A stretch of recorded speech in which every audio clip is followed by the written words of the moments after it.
May 17th, 1945.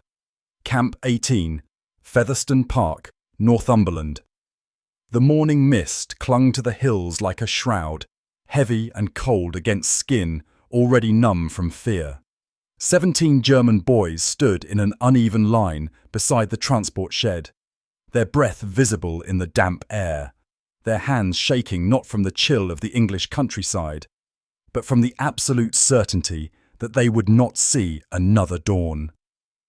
They wore patched British-issue uniforms, the fabric stiff and unfamiliar on frames hollowed by months of retreat and starvation. The silence pressed against them like a physical weight, broken only by the distant cry of moorland birds. Guards emerged from the administration building, expressions carved from stone, movements measured and deliberate.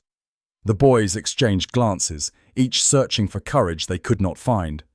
Then came the command to form up, and in that moment, 13-year-old Klaus Müller understood with absolute clarity that his war had ended in the worst way imaginable.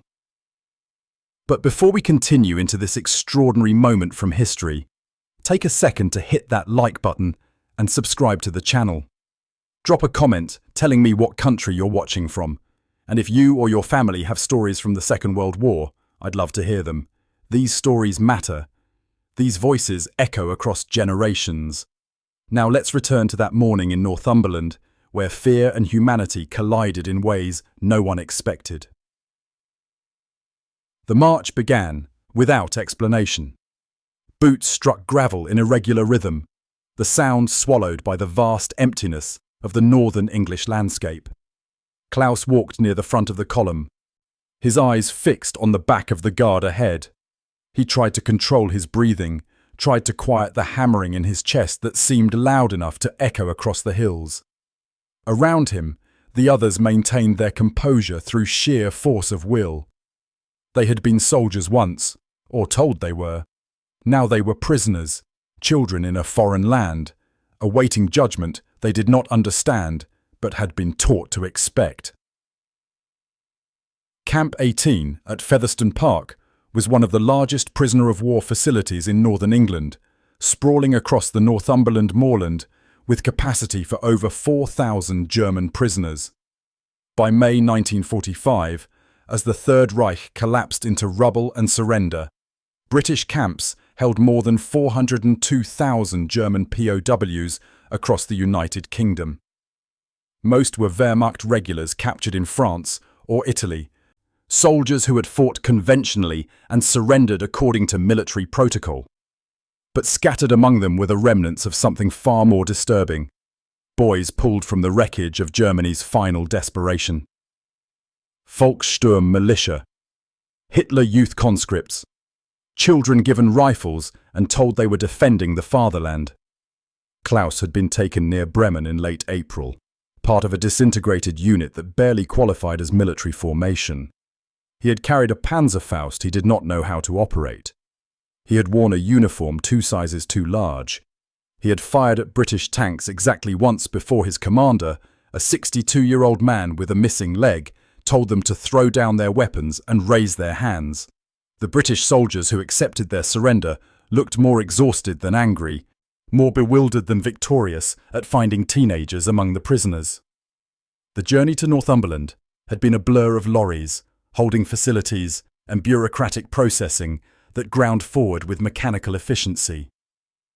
The older prisoners had told the boys they would be treated according to international law, that Britain respected the Geneva Convention, that they would be safe. But fear did not operate on logic. Klaus remembered the propaganda films shown in his school basement. He remembered the warnings about British cruelty, about colonial brutality, about what happened to German soldiers who surrendered. He remembered the cold certainty in his Hitler Youth leader's voice when he said that capture meant death. And now, marching toward an unknown destination on a grey May morning, those warnings felt prophetic. The column turned past the vehicle maintenance sheds, away from the main compound, where barbed wire gleamed dull silver in the weak sunlight. The terrain opened into a wide rectangular yard, bordered by low stone walls, remnants of sheep pens from when this land had been farmland. Wooden benches sat in the centre, weathered and dark with moisture. Metal drums rested beside a storage hut. The guards directed them forward with curt gestures. The boys sat without protest, their bodies rigid, their minds racing through terrible possibilities. Klaus's stomach clenched.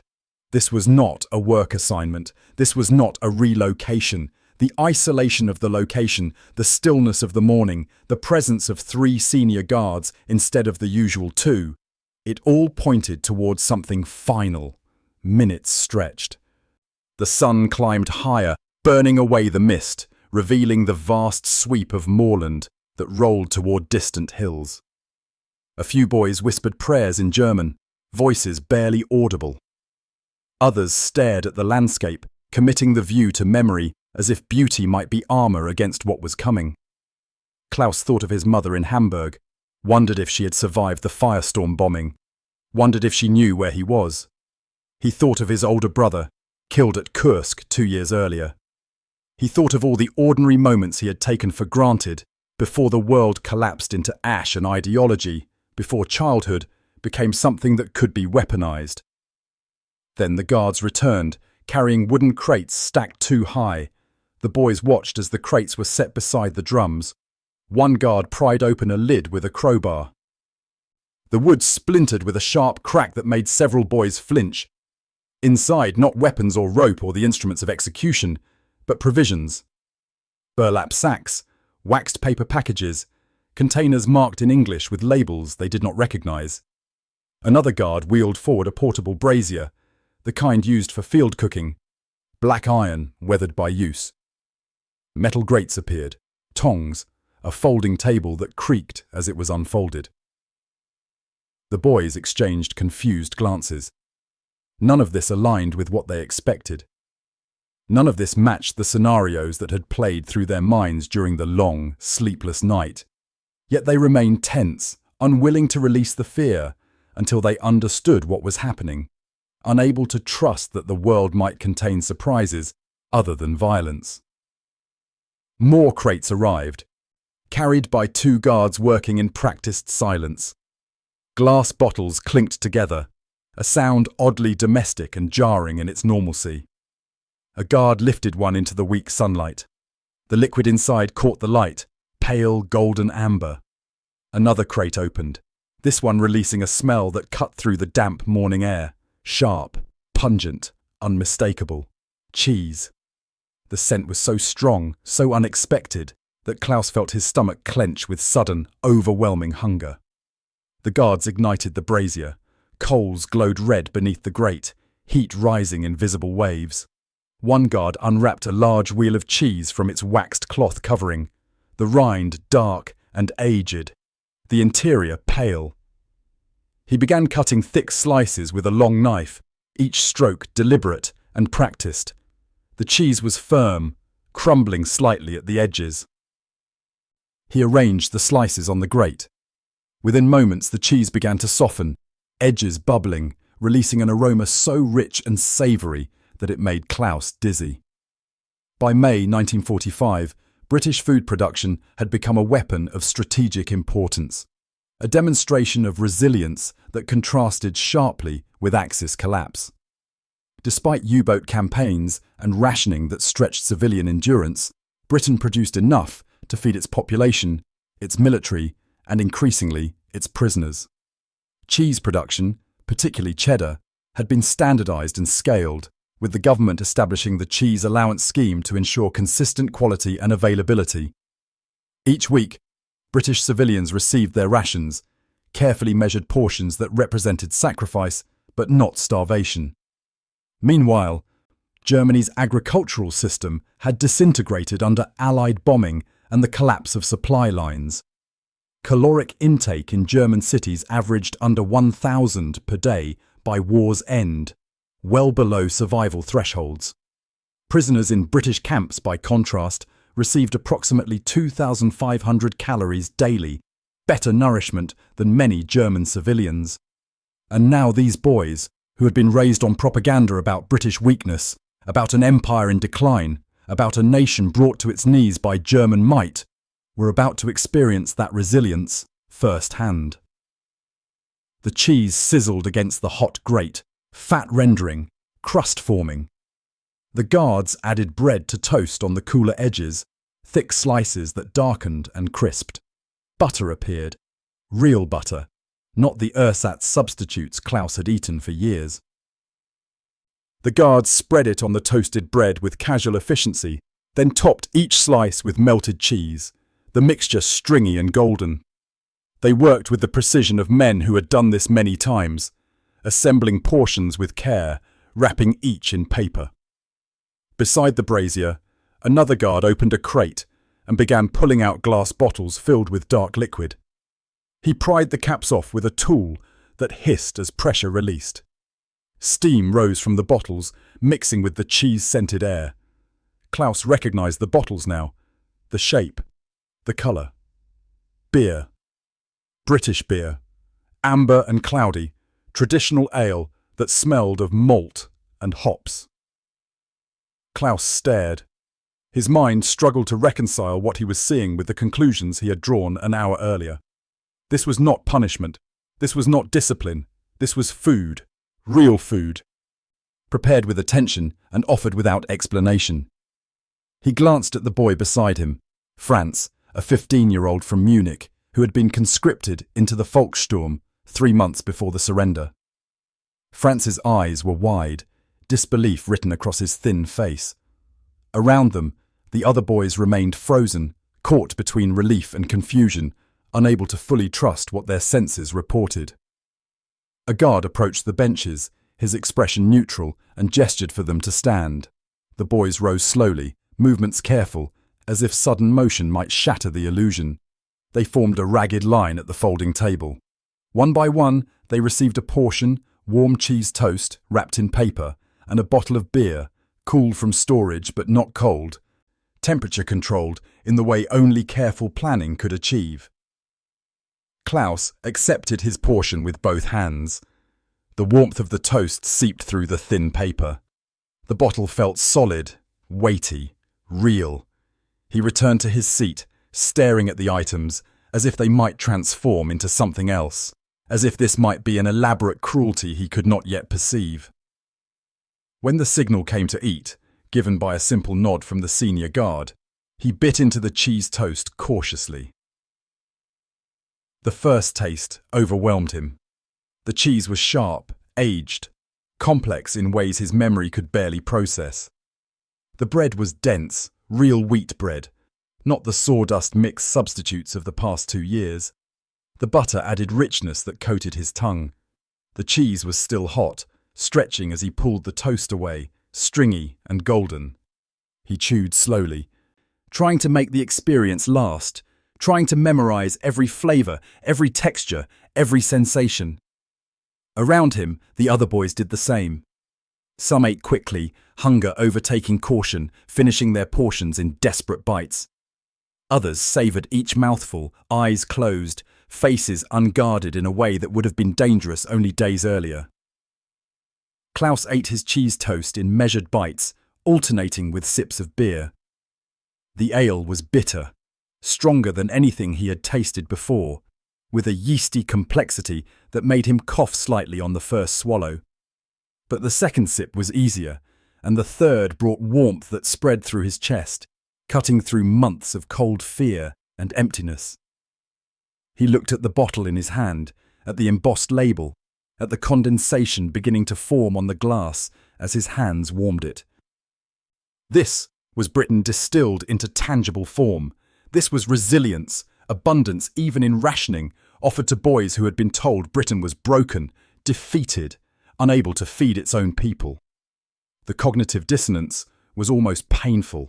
Everything he had been taught, every certainty he had carried, cracked and shifted with each bite. The yard grew quiet except for the sounds of eating and the distant cries of moorland birds. Shoulders relaxed, breathing slowed. The tension that had gripped them since dawn dissolved with each mouthful. The guards maintained their positions at the perimeter, watching but not intruding. They did not smile or speak. They simply stood, present but not oppressive, allowing the boys space to process what was happening. Klaus finished his cheese toast at a measured pace, sipped his beer between bites, unwilling to let the moment end too quickly. When only the empty paper and half-finished bottle remained, he held them loosely, feeling the warmth fade from his hands, but not from his memory. He understood something now that he had not understood an hour earlier. He did not have the words for it yet, could not articulate the shift that had occurred. But he felt it. The absolute certainty of death had been replaced by something more complex. Confusion, relief, and the tentative beginning of a realization that the world operated on rules he did not fully understand. Rules that sometimes bent toward mercy instead of cruelty. In the decades that followed, historians would study the treatment of German prisoners in British camps. They would document the educational programs, the work details, the gradual reintegration into civilian life. They would note how Britain, despite its own struggles, maintained standards of treatment that often exceeded Geneva Convention requirements. But on that May morning, there were no studies, no theories, only 17 boys who had believed they were marching to execution, and instead found themselves eating cheese toast and drinking beer under a clearing Northumberland sky. The impact was immediate and profound. Fear, once absolute, cracked and fell away. In its place came something more nuanced. The slow, careful realization that their captors were not the monsters they had been warned about. That surrender did not automatically mean death, that humanity could persist even between enemies. The guards began clearing the table. Crates were repacked. The brazier was doused, coals hissing as water quenched them. The bottles were collected, clinked together as they were placed back into their crate. The boys remained seated, processing what had happened in the silence that followed. Klaus stared at the distant hills, at the way the sunlight now broke through the clouds in shafts that illuminated patches of moorland in brilliant green. He thought about the morning's fear, about how certain he had been of his fate, about the propaganda that had shaped every assumption. He thought about the cheese toast, the beer, the simple act of being fed well when he had expected nothing. And he understood in a way that transcended language or ideology that the British had given him more than a meal. They had given him a reason to believe he might survive this war. More than that, they had given him the first evidence that everything he had been taught might be wrong. Eventually, the guards signalled for them to stand. The march back began, retracing the path they had taken hours earlier, but everything had changed. The boys walked with lighter steps, their bodies no longer braced against invisible violence. The camp buildings came into view, unchanged in structure, but transformed in meaning. The fences, the barracks, the guard towers, all remained as they had been, but the boys saw them through different eyes. They had crossed a threshold. They had encountered an enemy who fed them instead of harming them, and that single act redefined their understanding of captivity, of war, of the narratives they had been given about who was good and who was evil. Back inside the compound, the guards dismissed them to their barracks with the same terse efficiency they used for everything. The boys dispersed quietly. Some lay on their bunks, staring at the ceiling, replaying the morning in their minds, trying to make sense of what had happened. Others sat outside on the steps, letting the sun warm their faces, savouring the lingering taste of cheese and beer. Klaus found a spot near the perimeter fence and sat with his back against a post. He closed his eyes and breathed. The smell of the cheese clung faintly to his uniform, to his hands. He did not want to wash it away yet. It was evidence, proof that the morning had been real. In the days that followed, word of the meal spread through the younger prisoners like a careful secret, told in quiet voices during work details and evening hours. It became a reference point, a story that contrasted sharply with everything they had expected. For Klaus, it became an anchor, something he returned to whenever the uncertainty of his situation threatened to overwhelm him again, whenever he wondered what would happen next. The war had officially ended 9 days earlier. Hitler was dead. The Reich had surrendered unconditionally. Berlin lay in ruins. But news travelled slowly through the prisoner grapevine, filtered and delayed, arriving in fragments that had to be assembled into coherent narrative. The boys did not know the full scope of Germany's collapse, did not yet understand the extent of the devastation, the millions dead, the cities reduced to rubble. They knew only that they were prisoners, that they were alive, and that their captors had chosen kindness over vengeance. Repatriation came in stages throughout 1946 and 1947, a massive logistical undertaking complicated by the chaos of occupied Germany. Klaus was processed in August 1946, part of a group designated for return to the British occupation zone. The journey home was long and disorienting, crossing the Channel by ship, then by train through a Germany he barely recognised. Cities that had been familiar landmarks were now moonscapes of rubble. Infrastructure had collapsed. Millions of displaced persons moved through the landscape like ghosts. When he finally reached Hamburg, he found his mother alive, living in the basement of a bombed-out building. His father had not returned from the Eastern Front. His younger sister had died in the firestorm. Their apartment was gone, vaporized in the bombing campaign that had turned Hamburg into hell on earth. The reunion was quiet, marked more by relief than joy. Too much had been lost to celebrate openly, but they were together, and in the context of what so many had lost, that was a form of victory. Klaus rarely spoke of his time as a prisoner. The experience felt too small, too personal against the backdrop of continental devastation. When asked, he mentioned the camp, the work details helping repair local farms, the boredom and waiting. He did not mention the morning in the yard, the cheese toast, the beer. Those details belonged to a memory he guarded carefully, a private moment that complicated the narratives of hatred and suffering that dominated post-war conversations. In a world that wanted simple stories of villainy and victimhood, his experience offered something more complex, evidence that even in war, individual choices mattered. He rebuilt his life slowly. He completed his education, delayed by years, but eventually achieved. He found work as a clerk, then as an accountant, steady employment in the reconstruction economy. He married in 1952 a woman named Greta, who had survived the Hamburg firestorm. They had 3 children. He did not tell them about the war until they were older, until they asked directly, and even then, he spoke only in generalities. The morning at Featherstone Park remained unspoken, a private treasure too fragile to risk diminishing through repetition. Decades passed. Klaus grew old in a Germany transformed beyond recognition. The ruins were cleared, cities rebuilt with modern efficiency. The economic miracle restored prosperity. The Federal Republic integrated into Western Europe, NATO, the structures that redefined what Germany meant in the world. Britain, once the enemy, became the ally. British culture flowed into Germany through music, through television, through the growing interconnection of European life. Cheddar cheese became commonplace in German supermarkets, just another option among many. But for Klaus, it never became ordinary. In his 60s, shopping in a Hamburg market, he passed the cheese counter and caught the scent of aged cheddar. The smell stopped him mid-step.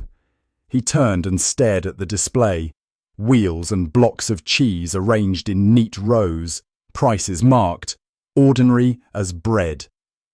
The memory surged back with startling intensity. The cold morning, the fear, the guards with their crates, the taste of hot cheese and butter on real bread, the beer, the overwhelming relief.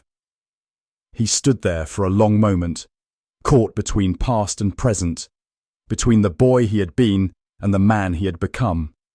Then he stepped forward and asked for a half-kilo of aged cheddar.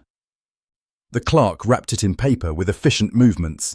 Klaus paid, took the package, and walked home through streets busy with ordinary life, people going about their day, unaware that he was carrying more than cheese. He was carrying memory, evidence of a moment when the world had bent toward mercy instead of cruelty. That evening, he made cheese toast for his grandchildren, melting thick slices on bread in his modern kitchen while they played in the next room. The smell filled the apartment, rich and comforting. When it was ready, he called them to the table and served the toast on simple plates. They ate eagerly, complaining it was too hot, laughing, ordinary children in an ordinary moment.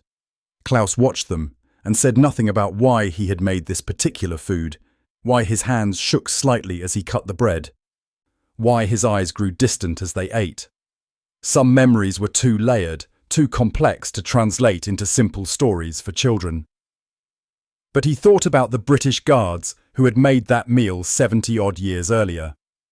He wondered if they understood the impact of what they had done, wondered if they knew that a gesture meant to ease tension had, for at least one boy, redefined the boundaries of humanity.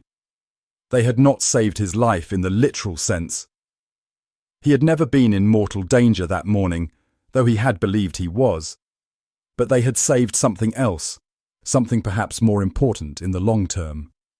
They had saved his capacity to believe in human decency, in the possibility that even enemies could choose compassion. And in a world emerging from total war, in a generation trying to rebuild not just buildings but moral frameworks, that belief was a fragile, necessary thing. It was evidence that the world contained possibilities beyond the ones propaganda had defined, that individuals could choose kindness even when systems promoted cruelty, that humanity persisted in small acts, in meals shared, in moments of unexpected mercy. Klaus Müller died in 1998 at the age of 66, his body finally succumbing to emphysema, brought on by years of smoking and residual damage from wartime malnutrition. His family gathered for a quiet funeral in Hamburg. His children spoke of his kindness, his patience, his love for his grandchildren. They mentioned the war only briefly, his conscription, his capture, his time in England. They knew he had been a prisoner, but little more. The details had remained locked inside him, too personal to risk diminishing through casual telling. Yet the story survived in fragments. In a letter Klaus had written to a historian in the 1980s, responding to a general inquiry about POW experiences, he had mentioned the meal in a single paragraph, describing it as unexpected and kind. The letter sat in archives for years before being rediscovered, becoming part of the quiet record of how wars end, how enemies become something else, how small gestures ripple through time. That morning in May 1945 lasted only a few hours. The cheese toast was eaten, the bottles collected, the boys sent back to their routine of waiting and uncertainty. But the moment reshaped them in ways they would only understand much later. It taught them that history is written not only by generals and politicians, but by guards and cooks who choose compassion when cruelty would be easier. That even in systems designed for violence, individual humanity can break through in the smallest of acts. The lesson of boys expecting death, receiving kindness instead, stayed with Klaus Müller all his life and remains with us now, across the decades, a reminder that even in war, especially in war, the choices we make about how we treat those in our power define us more surely than the battles we win or lose. It reminds us that mercy is not weakness, that kindness is not naivety, that choosing humanity when faced with the dehumanized is perhaps the most courageous act available to us. In an era when propaganda sought to reduce enemies to caricatures, when ideology demanded absolute hatred, when total war threatened to erase the possibility of compassion, a group of British guards made cheese toast for German boys and in doing so proved that humanity persists. That even in the darkest chapters of human conflict, light breaks through in unexpected ways. That sometimes the most powerful weapon against hatred is a simple meal, offered without conditions, given freely to those who expected nothing but death. And perhaps that is the story we need most now. Not tales of heroic violence or glorious victory, but quiet evidence that we can choose differently, that we can see the humanity in those we are told to hate, that we can offer kindness when cruelty would be justified, that we can break cycles of vengeance through simple acts of decency. The cheese toast at Featherstone Park lasted only minutes, but the impact echoes still. Across generations, a small light in the darkness, proof that humanity endures.